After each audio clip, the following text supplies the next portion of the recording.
Hello class 12। आज मैं कल के टॉपिक को कंटिन्यू करता हूँ इस लेक्चर में।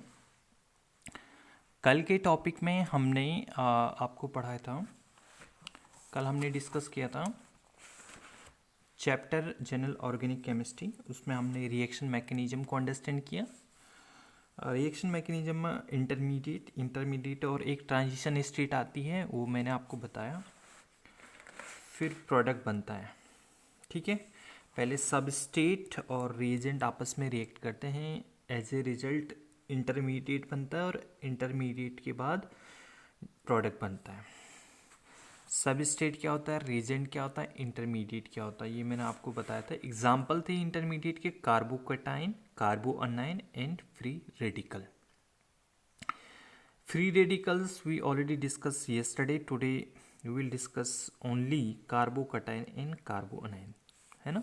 These are example of intermediate। जो इंटरमीडिएट स्टेट आती बीच में, रिएक्शन के बीच में इंटरमीडिएट स्टेट आती है, उसी के एग्जाम्पल है कार्बोकटाइन, carbanion and free radical.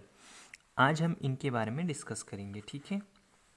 Homolytic cleavage और हेट्रोलिटिक क्लीवेज मैंने कल ऑलरेडी बताया गया था। बॉन्ड कितने तरीके से क्लीवेज होता है और फिजन होता है।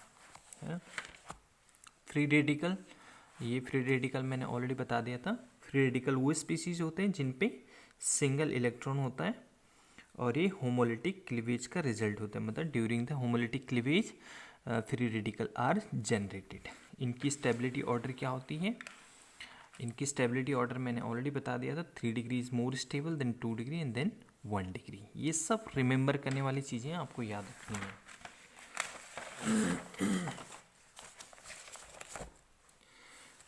अब यहाँ पे एक चीज़ है, ये आपको नोट नहीं करना है, ये नोट नहीं करना आपको, लेकिन आप थोड़ा समझो।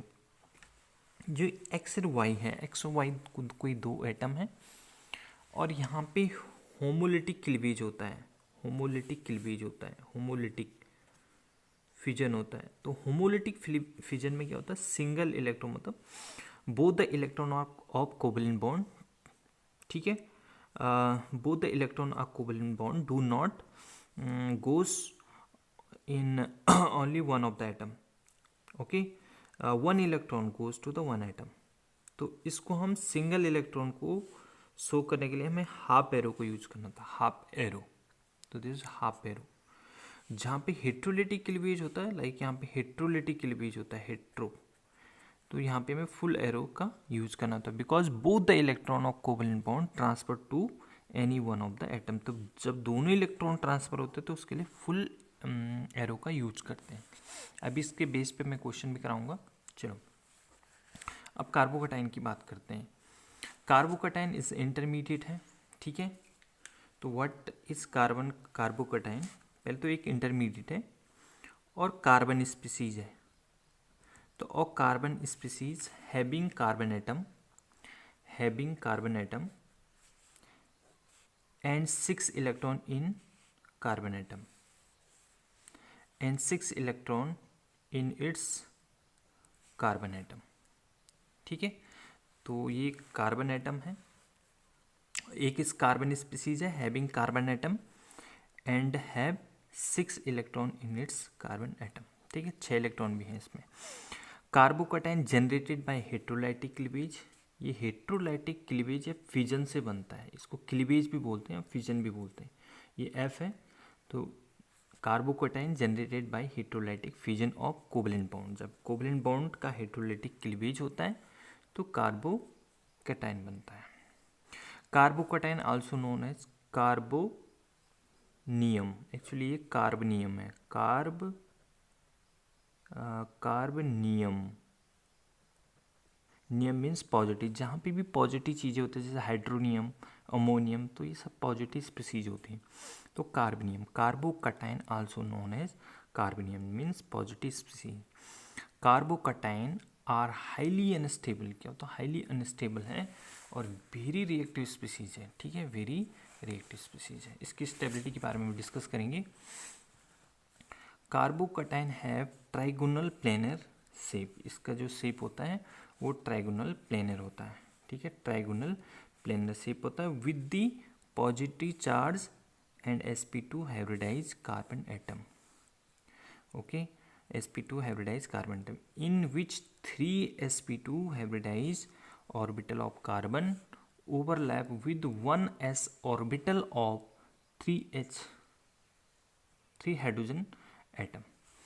So you can see the diagram of one of the species of कार्बोकटाइन. ये कार्बन है और इसका ये वाला ऑर्बिटल sp2 हाइब्रिडाइज है, ये भी sp2 हाइब्रिडाइज है और ये भी sp2 हाइब्रिडाइज है. ठीक है, sp2. तो sp2 hybridize carbon atom, sp2 hybridize orbital of carbon atom are overlap by hydrogen 3 hydrogen atom by 1s orbital of 3 hydrogen atom. इसका भी 1s ऑर्बिटल इसको ओवरलैप कर रहा है sp2 हाइब्रिडाइज कार्बन एटम को ऑर्बिटल को. इसका भी 1s orbital sp2 hybridize orbital को ओवरलैप कर रहा है और 3 बॉन्ड बना रहा है. जबकि एक अनहाइब्रिडाइज ऑर्बिटल है, जो वैकेंट ऑर्बिटल है. ये वैकेंट ऑर्बिटल है, इसमें कोई भी इलेक्ट्रॉन नहीं है, तो ये वैकेंट ऑर्बिटल. तो कितने इलेक्ट्रॉन होंगे? 2, 4 और 2, 6. तो इसलिए 6 इलेक्ट्रॉन है. 8 इलेक्ट्रॉन नहीं है, 8 में से 2 इलेक्ट्रॉन कम है, इसलिए इस कार्बन पे पॉजिटिव चार्ज है. That's why this carbon possess positive charge. तो overall this was the discussion on carbocation. तो ये सारे पॉइंट कार्बोकटाइन. इसका जो शेप है वो ट्राइगोनल प्लेनर है. ठीक है, अब इसकी स्टेबिलिटी कैसे होगी? स्टेबिलिटी देखो, कार्बोकटाइन अलग अलग टाइप से हो सकते हैं.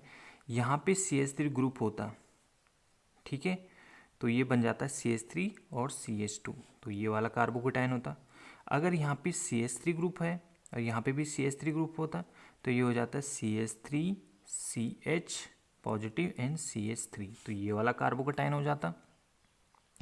यहाँ पे CH3 होता है, यहाँ पे भी CH3 होता है, यहाँ पे भी CH3 होता है, तो ये बन जाता आपका ये वाला कार्बोकटाइन. ठीक है, तो इस तरीके से अलग अलग डिग्री के कार्बोकटाइन हो सकते हैं. जैसे मिथाइल कार्बोकटाइन, इसका नाम है मिथाइल कार्बोकटाइन. ठीक है, लिख लेना इसको, मिथाइल कार्बोकटाइन. ये 0 डिग्री होता है, यहाँ पे कार्बन की डिग्री 0 है. ये है इथाइल कार्बोकटाइन. ठीक है, इथाइल से बना हो तो इथाइल कार्बोकटाइन. ओके, ये है 1 डिग्री प्रोपाइल कार्बोकटाइन. ये सब 1 डिग्री, ये भी था, ये 1 डिग्री प्रोपाइल कार्बोकटाइन. ये आइसोप्रोपाइल कार्बोकटाइन. आइसोप्रोपाइल का स्ट्रक्चर ये होता है, तो इससे 2 डिग्री कार्बोकटाइन है, क्योंकि इसमें कार्बन की डिग्री 2 है. यहाँ पे कार्बन की डिग्री 3 है, because carbon atom attach to 3 other carbon atom, so degree of carbon is 3. 3 degree carbon atom, so this is also called tert butyl carbocation. ठीक है ना. अभी कार्बोकटाइन कैसे बने होंगे, तो इसको आप यहाँ पे किसी एक पॉइंट में डाल लेना. जैसे ये CH3 है और ये X है ना, X है, और यहाँ पे हेट्रोलाइटिक क्लीवेज होता है, या फिजन होता है, हेट्रोलाइटिक फिजन. और हेट्रोलाइटिक फिजन में जो होता है, both the electron of covalent bond shift any one of the atom. अगर ये दोनों इलेक्ट्रॉन इस तरफ शिफ्ट हो गए, तो यहाँ पे एज ए रिजल्ट जो स्पीसीज होगी उस पर क्या आ जाएगा? Positive charge. और जिसकी तरफ शिफ्ट हो उस पर आ जाएगा नेगेटिव चार्ज, क्योंकि उसके दोनों इलेक्ट्रॉन इस पे चलेंगे. तो ये बन गया कार्बोकटाइन. ठीक है, इसको आप कहीं पे 1-2 पॉइंट लिखने के बाद इसको बीच में नोट कर लेना. ठीक है,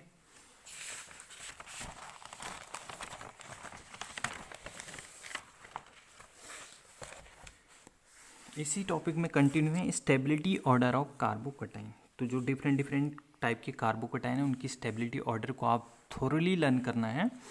3 डिग्री वाला जो कार्बोकटाइन था tert butyl, that is highly stable, then 2 degree, then 1 degree, and then 1 degree ethyl. This is 1 degree propyl, and then 0 degree. तो this was the order of stability of different type of carbocation, different carbocation. ठीक है, अब हम इसकी stability order के बारे में discuss करेंगे कि कैसे हमने इसको मोस्ट स्टेबल बोला और इसको लीस्ट स्टेबल बोला। देखो, तो stability of carbocation stabilize by alkyl group, इन ग्रुपों को हम अल्काइल ग्रुप बोलते हैं। मिथाइल ग्रुप जो है वो क्या है, अल्काइल ग्रुप है, ठीक है। मिथाइल ग्रुप जो है वो क्या है, अल्काइल ग्रुप है। तो अल्काइल ग्रुप स्टेबलाइज करते हैं कार्बोकटाइन को, ठीक है। Attach to the carbocation due to positive inductive effect, एक इंडक्टिव इफेक्ट होता है पॉजिटिव इंडक्टिव इफेक्ट, इसको हम बाद में डिस्कस करेंगे क्यों ये पॉजिटिव इंडक्टिव इफेक्ट किसको कहते हैं, ठीक है। एंड हाइपर कंजुगेशन, ये दोनों टॉपिक आगे वाले टॉपिक में पढ़ेंगे। लेकिन आपको अंडरस्टैंड करना है कि द स्टेबिलिटी ऑफ कार्बोकटाइन जो होता है स्टेबलाइज बाय होता है अल्काइल ग्रुप, ठीक है। अब यहाँ पे थोड़ा ध्यान दो, नंबर ऑफ अल्काइल ग्रुप जो होते हैं वो डायरेक्टली प्रोपोर्शनल होता है पॉजिटिव इंडक्टिव इफेक्ट, ये मैंने ऑलरेडी बताया कि इसको बाद में पढ़ेंगे। लेकिन फिर भी आपको ये ध्यान रखना है कि नंबर ऑफ अल्काइल ग्रुप, जितने ज़्यादा ये अल्काइल ग्रुप होंगे ये डायरेक्टली प्रोपोर्शनल होंगे पॉजिटिव इंडक्टिव इफेक्ट के। और positive inductive effect directly proportional होता है किसका, स्टेबिलिटी ऑफ कार्बोकटाइन, जितना ज़्यादा पॉजिटिव इंडक्टिव इफेक्ट होगा स्पीसीज पे उतना ही ज़्यादा स्टेबिलिटी ऑफ कार्बोकटाइन होगा, ठीक है। अब ऐसे क्यों, बिकॉज अल्काइल ग्रुप जो होता है वो इलेक्ट्रॉन डोनेटिंग ग्रुप है, इज इलेक्ट्रॉन डोनेटिंग ग्रुप है, इलेक्ट्रॉन को डोनेट करता है, and donate the electron to carbon atom, और कार्बन एटम को इलेक्ट्रॉन डोनेट करता है, ठीक है। And decrease the charge on it, तो जो ये कार्बन एटम पे जो चार्ज है, जो कार्बन एटम पे चार्ज है, अगर यहाँ पे अल्काइल ग्रुप है, अल्काइल ग्रुप मतलब CH3 CH2 जो ये सब ग्रुप होते हैं अल्काइल ग्रुप होते हैं, अगर ये EDG नेचर का है, क्योंकि अल्काइल ग्रुप सारे EDG नेचर के होते हैं, इलेक्ट्रॉन डोनेटिंग ग्रुप नेचर के होते हैं, इलेक्ट्रॉन डोनेटिंग ग्रुप नेचर के होते हैं, तो ये इलेक्ट्रॉन डोनेट करते हैं इसकी तरफ, और इससे इसका पॉजिटिव चार्ज क्या होता है, डिक्रीज हो जाता है। और जब पॉजिटिव चार्ज डिक्रीज होता है तो स्टेबिलिटी इंक्रीज होता है, क्योंकि चार्ज हमेशा इन्वर्सली प्रोपोर्शनल होता है स्टेबिलिटी का। हेंस हम कह सकते हैं 3 डिग्री कार्बोकटाइन क्या है, is most stable carbocation, 3 degree carbocation is most stable carbocation than 0 degree और 1 डिग्री, ओके।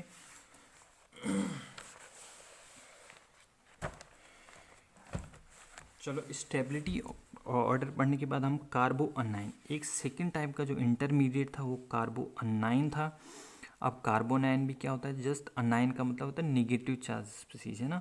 तो carbon species that have 8 electron in carbon, देखो कार्बोकटाइन में 6 इलेक्ट्रॉन होते हैं, यहाँ पे 8 इलेक्ट्रॉन होते हैं in carbon atom and have positive charge. अब देखो एग्जांपल जैसा हम देख कर सकते हैं इसको, अगर ये CH3X, अगर ये बॉन्ड अभी तक हमने वो इधर के लिए शिफ्ट किए, लेकिन अब अगर ये इलेक्ट्रॉन इधर शिफ्ट हो गए हेट्रोलिटिक क्लीवेज में, हेट्रोलाइटिक क्लीवेज से या हेट्रोलाइटिक फिजन से, ठीक है,